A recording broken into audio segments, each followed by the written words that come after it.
Whether or not rates move, we're in for a period of higher rates for longer in the shorter to mid-term.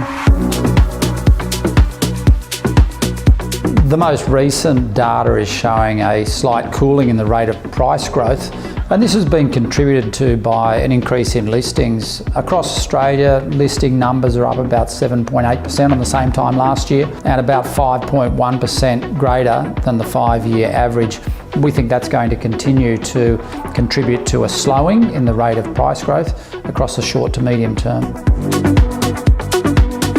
So Matt, what are you seeing in New South Wales at the moment? Well, Geoff, the traditional slowdown for winters, we're seeing quite a substantial ramp up of listings coming through. Yeah, I think the market in Sydney is about 0.5% up, but our business much stronger. We're up about north of 40% at the moment, which is incredible. We're sitting in this beautiful home right now, which is something that's coming on the market in Mosman, which is stunning. So Geoff, what have you been seeing in the southern states, say Victoria and Tasmania? Yeah, Melbourne's been an underperformer across the nation at the moment, down I think annualising about 2.5% at the moment. So buyers are starting to see value emerging in Melbourne. One particular trend is first home buyers are now starting to migrate toward those first homes, apartments, 2-bedroom, 1-bathroom. We're both in Launceston and Hobart. Terrific now to open up in Hobart. Yeah, we're seeing some good properties coming to market there. That's also been soft, that market, in terms of prices. But we see value emerging and a lot of mainland buyers starting to see some opportunities there. What are you seeing in Queensland at the moment? Queensland's making a lot of noise, Geoff, right across. I'm hearing some great things coming out of Brisbane, Sunshine Coast and Gold Coast. We're growing strongly in all of those regions, but also too the regional market, Rockhampton, they're having some great results, in Toowoomba. We're obviously represented there well, so we're getting a great bird's eye view right across.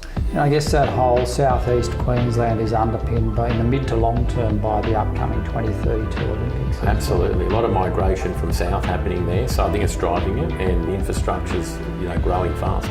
In Queensland, in terms of fast growth, what are you seeing around the rest of the country in comparison? Well, we're seeing Perth, Adelaide and Brisbane and Gold Coast in that order being the most rapidly growing prices over the last 12 to 18 months, and we expect that to continue in the short to mid-term. And just on WA too, the properties are getting snapped up there, like probably the fastest, would you say, in the country? I mean, last time I looked, 7 days on market. Yeah, amazing. The whole state of WA is currently 10 days on market. And if you go back a year ago, it was still short with 14, but that's a 40% reduction. So what's driving that, Geoff? Just the livability in WA. Yeah. So a lot of people looking from the eastern seaboard to go across to have a lifestyle there.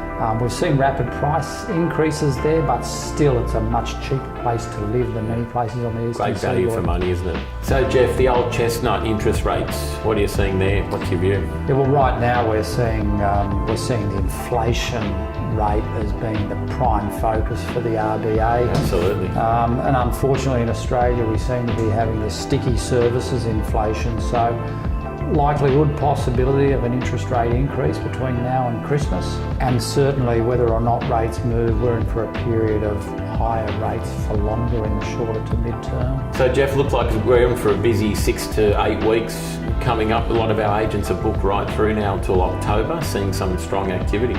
Yeah, it's a really busy period coming up. Really looking forward to that.